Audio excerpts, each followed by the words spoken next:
Okay, so boom, y'all already know what time it is. You are now rocking with the guys, Big Joe and Lil Joe. Today we're gonna be discussing a very sensitive topic and discussion concerning mental health, especially when it comes to a loved one. Pops, you got something you want to say real quick? Hello out there, everybody. What's up? It's me. I'm ready to do this, man. I'm a little apprehensive though. I'm gonna keep it real with you, but Uh, hey, I'm all in. Let's do it, man. Let's do so it. let's get straight into it, man. For everybody who have been following me, been watching, you know what I'm saying, been keeping up with me, supporting, y'all have heard me speak on the situation concerning my brother. And like my daddy said, you know what I'm saying, he a little apprehensive. I am too. But I think it's a good conversation to have because a lot of us have loved ones who struggle and deal with mental health. And it's almost like there's no way to get any kind of help for it. You can't call the police. Police can't do nothing about it unless they're either a threat to themselves or to someone else. And when you have loved ones that struggle with mental health who are not being, you know, aggressive to the point of where you can force the help, what do you do? And my daddy, if everybody know, everybody know that it's been locked up for all of our life. And now that my brother is struggling with this mental health issue, uh, which has been a few years now, it's probably going on 10 years, and you constantly having to call home and hear about the conditions of my brother, you know what I'm saying, your son. Like how do you deal with that? Like how does it hold on, let me make sure I turn this do not disturb on. Yeah. Like how do you feel about that? Like what is your thoughts on it? What are some things that you think? And we talked about this before. I don't know, man. We talked about this before, and for all of y'all out there, I'm gonna do my best not to break down here. Okay, but this is very, very hard for me because I love my son. I love both of my sons. It's hard to call home and be told that he's going through an episode and he's struggling because I'm at an institution where they do mental health treatment, right? Mm-hmm. So I have opportunities to talk to some of the doctors here about my son, and what can be done and so on and so forth, right? Mm-hmm. But this last episode, let me lay the foundation, and you might be able to do this a little bit better than I can. But let me just lay the foundation for what is really just bothering me right now concerning my trip. Okay, Mm-hmm. a few weeks ago, my son, he goes up to my uncle's house. I love my uncle dearly, man. My uncle's been like a father figure to me all my life, and my son used to go up to the house, and I could talk to him every Saturday morning at 6 o'clock. I've called. So my son, the last few weeks or so, he's been going up there, and I would be able to talk to him and go back and forth with him, just let him know I love him. And the following week, I called home, and I thought I would be talking to my son after I finished talking to uncle. And my uncle, he told me that he had to take out a restraining order on my son. And I was speechless. I did not know what to say. I didn't know how to respond. And he proceeded to tell me what had happened with Montrez. He said that Montrez threatened to hurt him. He didn't want to have to hurt Montrez or be hurt by Montrez. So he thought that was the best course of action. And I did not know what to say. I told him that I understood, but deep down, I was confused, not upset, but I was hurt because a lot of times I look at TV and I see a lot of people struggling with mental health. They end up getting shot by the police, and I just don't want to turn on the TV and see my son in a situation and that happens to him. And I'm not blaming my uncle at all. None of that. But I'm like, what changed? What happened to to where all of a sudden this person that I know and love has been struggling with mental illness, like you said, Boo, for the last 10 years. What changed?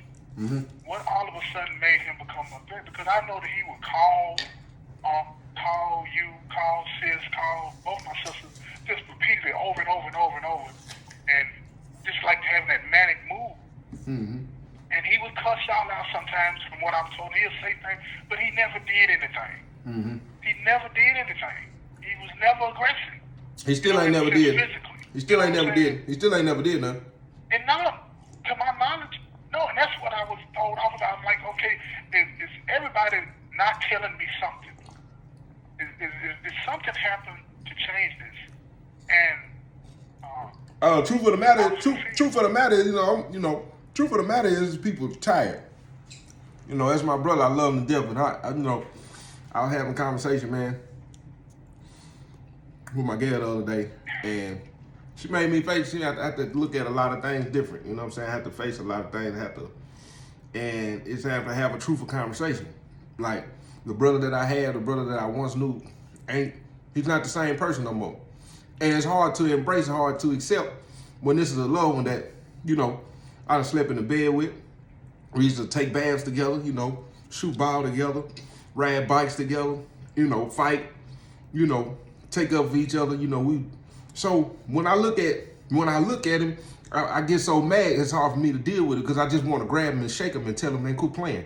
When the truth of the matter is, his mind has deteriorated. that ain't gonna. His mind has deteriorated, and it's been going on. Look, Hold on, let me finish. His mind done deteriorated to the. Let me say this. Look, me and you agree on most things. Yeah. We vary here. And I understand what you're saying, man, when you say people tired. They tired. I get that, man. Yeah. I get that. Even me. Okay? I understand, boo. I understand. But you asked me a question. You asked me, as a father, calling from here, you feel, how do I deal with that? Mm-hmm. And I'm going to keep it real, man. I'm going to keep it real. It pisses me off, man. And I know I don't have no right to feel like that because I'm not there. Elaborate. What pisses you off exactly? Shoot it straight, man. Because I believe that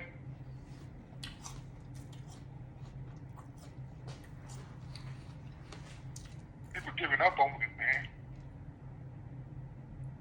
Well, I believe, man. That's what I feel. If I know it gets on your nerves. It broke up. You said what? It makes me feel like everybody's giving up on him. And I know he gets on y'all nerves, man. I understand that as much as I can. As much as I can understand that.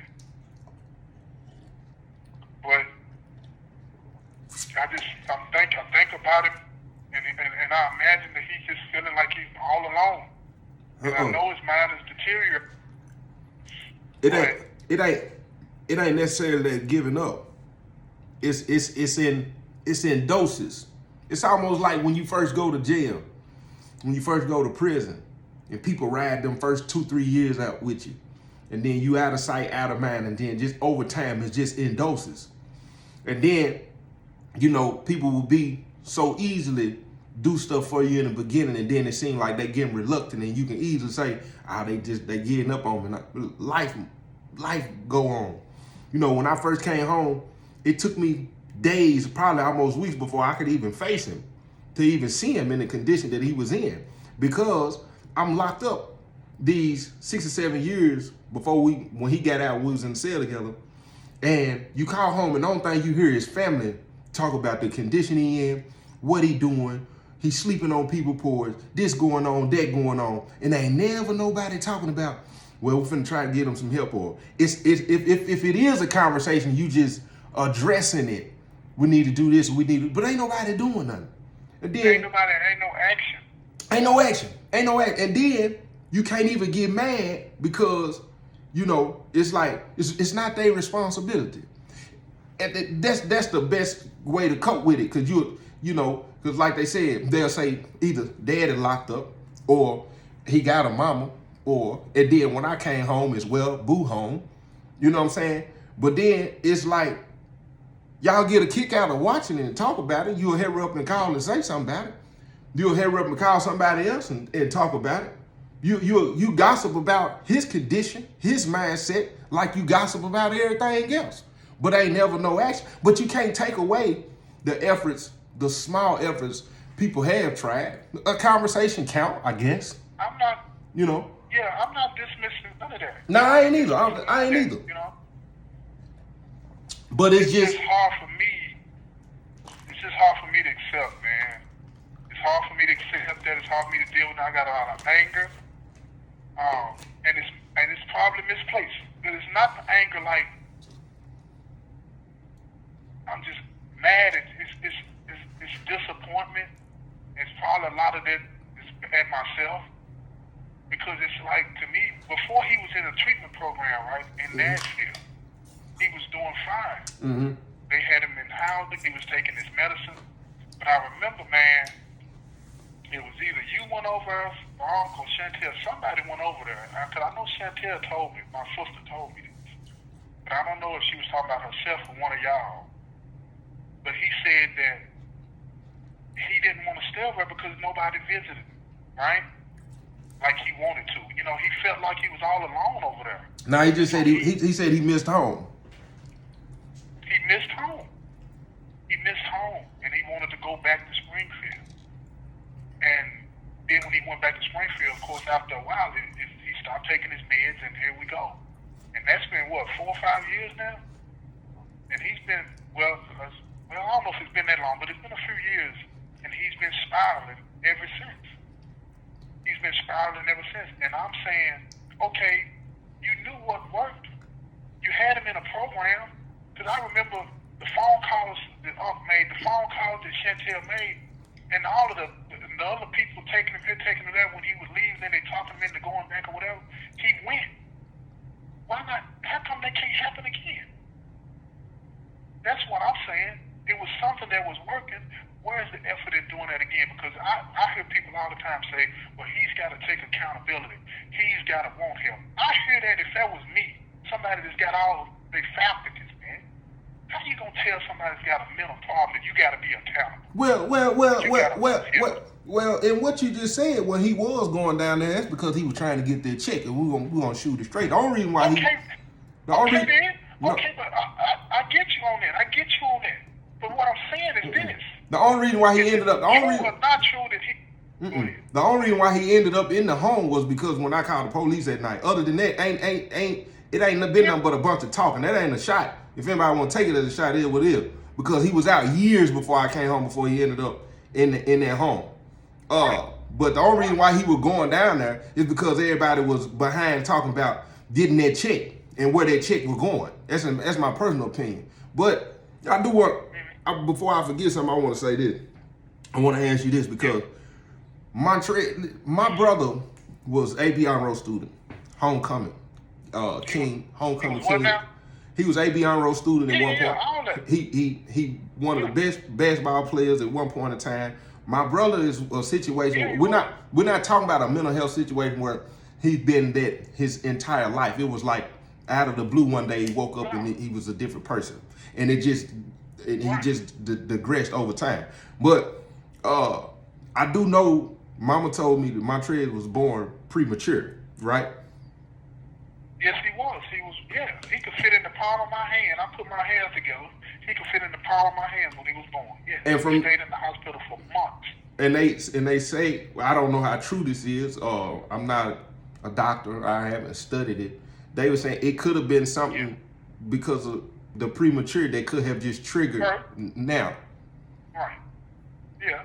They told us that when he was born that might be a possibility. Yeah. Yeah.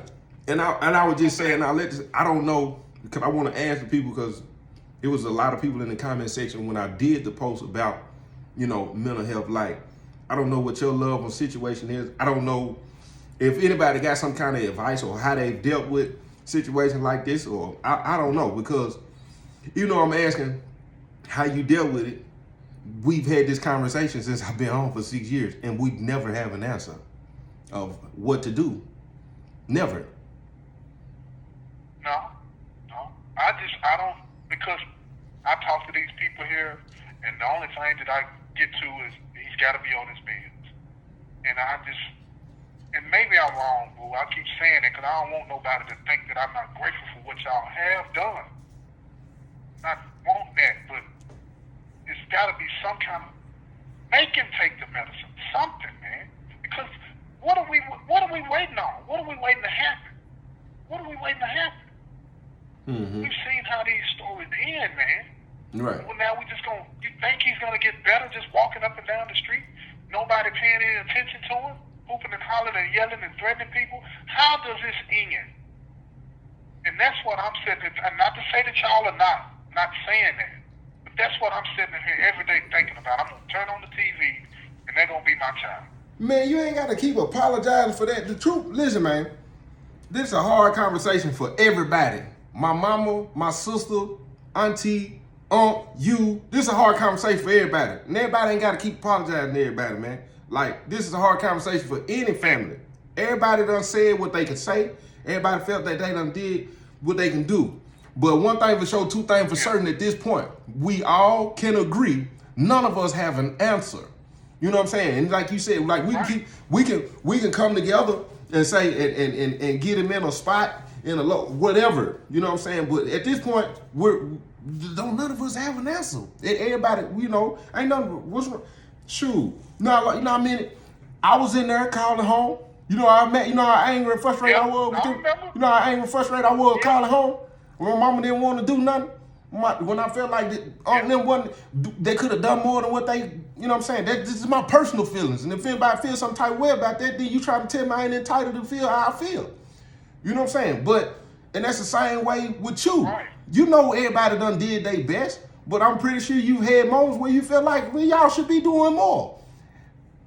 We all feel like it. I'm sure Auntie feel like Mama should have done more. I'm sure Unc feel like, you know, Mama should have done. We all feel the same way. Ain't nobody finna keep apologizing to each other for that. It is solid. But what we doing? Like you said, what's the outcome of this situation?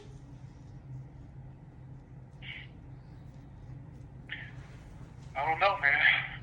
I don't know. I hope somebody comments and gives us some kind of advice. That I don't know, man. I've talked to people in here to work. I don't know. Yeah. I don't know.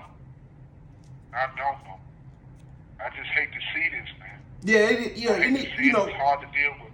And then even when you address with Unc calling the police, I agree. You know what I'm saying? I agree, man, because it's gotta be. Had I never called the police that night when he jumped out of the car, we would have never even seen what he would be like if he got some help. I had to. I didn't have a choice. Yeah.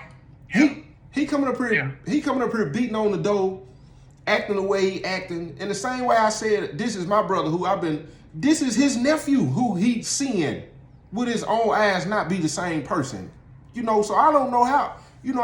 He feels the same way too. Now, if he felt like that was the best thing he could do, that maybe eventually, even if they lock him up and got him off the streets, would it help him if he went down there to the jail and had an episode and they end up having to, get some kind of psychiatrist or something? And then even I felt some type of way when Unc disagreed about him calling the police because you way out of state and they never came to see about nothing. Never came to check, never tried nothing. You just giving your opinion. If you ain't trying something, don't nobody want to hear what you got to say. You ain't tried nothing, so don't say nothing to somebody who trying something.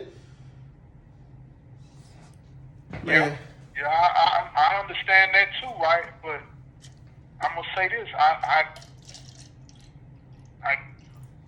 the isolation. I just don't know that works, man. I don't know anything else that works, but isolating somebody like that, and I hope somebody chimes in about that. Isolating somebody like that, I don't know how that makes them better. I don't even know how that keeps them where they're at. That makes me think they're gonna get worse fast. I don't know, man. We don't know. But what we do know is getting worse here on the streets too. It's worse either way. And that's man, this is like I just said. Like I said, it's a hard Maybe conversation. somebody needs to go up in the courtroom and try that. Maybe that's the last resort. To try to get him committed. He is a threat to himself. He is a threat to himself, but it ain't like what you see on TV where he's trying to self-mutilate and all this and that. He is deteriorating. It's almost like the system wants to see him hurt somebody in a violent way or hurt himself in a violent way before they'll step. And that's just not acceptable, man, as a system. I don't get that, man. Right. I don't get that. Somebody might have to die before somebody decides to say we're going to do something. And that ain't straight. That ain't straight. We've been sitting here screaming for help to try to get anybody to help do anything. Somebody that know more than what we know, because we don't know anything. And there's a whole lot of other families out there like that don't know what to do. Yeah. And having the same conversation like you said, but the system is not responding. And it makes everybody look at each other cross-eyed like, why you ain't doing more, why you ain't doing this. But at the end of the day, ain't nowhere in the world you can tell me that you could go down here to a police department and say that a mentally ill person, as much as they see all of the shooting and the killing that's going on with it on both sides, whether it's the mental health killing people or the getting shot by the police, you can't tell me that this is not a threat to society. And you can't tell me that. Now, but it also makes me, on the flip side, like, he has a job. He's able to maintain a job. Yeah. How? He's able to hold a job. See, he's been working there for a few years now. Where he works there. And that's why he was able to leave that place. But I can't remember the term they used with him. He's not to the point where he can't. He's not to the. No, I talked to them myself, and they told me he can function, and they told me, I can't remember his diagnosis. All right, I can't remember that, but he's on the minimum dosage of medicine required for what he's got, and they said that's all he needs. They said that is all he needs, that minimum amount. But they, like, you know, when I talked to him, he said he's straight. He don't need it. He thinks he don't need it. He thinks he doesn't need it. Yeah. Well. Yeah. As y'all can see, man, it's a tough conversation, man. If you deal with it, jump in the comment section. Throw some prayer heads in the comment section. You got any kind of advice, any kind of resources? This is in Tennessee, Nashville area. You got anything, you know, jump in the comment section, let us know. Give some feedback, man, and I don't know how y'all deal with it, man. It's a tough one. Please. You know. Pops, you got something you want to say? It is.